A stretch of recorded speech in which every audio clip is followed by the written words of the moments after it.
আসসালামু আলাইকুম। আমার প্রিয় শিক্ষার্থীবৃন্দ, তোমরা যদি সত্যি সত্যি জাপানি নেটিভদের মতো কথা বলতে চাও, তাহলে স্পিকিং প্র্যাকটিসকে সবচেয়ে বেশি গুরুত্ব দিতে হবে। শুধু শব্দ মুখস্থ করলে বা গ্রামার শিখলে হবে না। ভাষা আসলেই জীবন্ত হয় যখন সেটা মুখে বলা হয়। শোনার সাথে সাথে বলার অভ্যাসে অভ্যস্ত হবা। যত বেশি শুনবে ড্রামা, এনিমে, নেটিভদের কথা, তত বেশি বলার চেষ্টা করবে। ভুলকে ভয় পেও না, ভুল করেই শেখা যায়। নেটিভরা তোমার ভুল বুঝলেও তোমার প্রচেষ্টা দেখবে।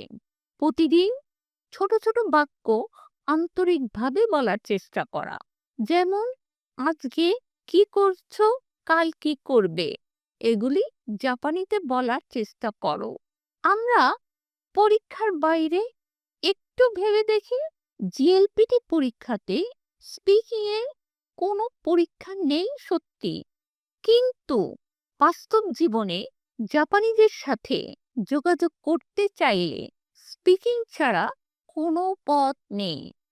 আমাদের লক্ষ্য রাখতে হবে যে জাপানি ভাষা নেটিভদের মতো শোনাতে চাইলে নেটিভদের মতো বলতে হবে। এই জন্যে প্রতিদিন মুখ খুলে জাপানি বলার অভ্যাস গড়ে তোলা ছাড়া আর অন্য কোনো পথ নেই। আর তাই মাইকি কোতোবা, তোমাদের প্রতিটা মুখ থেকে নেটিভ জাপানি ভাষা বলতে এবং শুনতে প্রতিজ্ঞাবদ্ধ। এতটুকু সময় নষ্ট না করে আমাদের প্রতিদিনের স্পিকিং কার্যক্রম এ অংশগ্রহণ করার জন্য বিনীত অনুরোধ করছি।